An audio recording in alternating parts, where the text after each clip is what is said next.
मुंबईमध्ये मार्च या महिन्यात म्हाडाच्या 5,000 घरांसाठी सोडत निघणार आहे। बहुतांश घरं अल्प आणि मध्यम उत्पन्न गटासाठी असणार आहेत।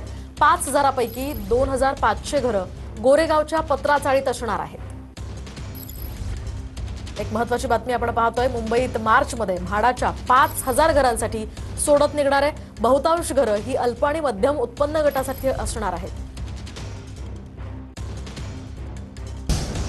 एक महत्त्वाची बातमी, मनसेची सकाळी 10 वाजता एक महत्त्वाची बैठक होणार आहे। राज ठाकरेंच्या उपस्थितीमध्ये शिवतीर्थावर ही बैठक होईल। मराठी भाषा दिनाच्या नियोजनासाठी या बैठकीचं आयोजन करण्यात आल्याची माहिती आहे। एक महत्त्वाची बातमी, बंजारा समाजाची काशी असलेल्या वाशिममधील श्री क्षेत्र पोहरादेवीमध्ये आज संत सेवालाल महाराजांची जयंती उत्साहात साजरा होतेय।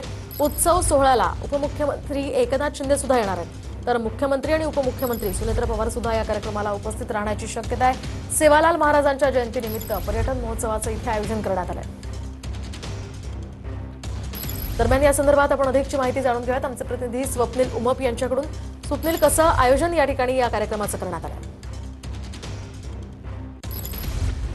नक्कीच मोहिनी, आपल्याला माहित आहे देशभरातील लाखो बंजारा भाविकांची काशी असलेल्या श्री क्षेत्र पोहरादेवी येथे जर आपण पाहिलं तर संत सेवालाल महाराजांची जयंती आहे। आणि या जयंती महोत्सवाच्या निमित्तानं जर आपण पाहिलं तर राज्य सरकारच्या पर्यटन विभागाच्या वतीनं पर्यटन महोत्सवाचं, एक दिवसीय पर्यटन महोत्सवाचं आयोजन करण्यात आलेलं आहे। आणि या कार्यक्रमाला राज्याचे उपमुख्यमंत्री एकनाथ शिंदे हजेरी लावणार आहेत। आपण दृश्यांमध्ये बघू शकतो या ठिकाणी मोठा कार्यक्रमाचं आयोजन करण्यात आलेलं आहे। या पोहरादेवीमध्ये जर आपण पाहिलं तर 2 वर्षापूर्वी कोट्यावधी रुपयांच्या विकास कामांची पायाभरणी जी आहे ती राज्य सरकारच्या वतीनं करण्यात आलेली होती। आणि त्या कामाचा देखील आढावा आज घेतला जाणार आहे। अगदी नक्कीच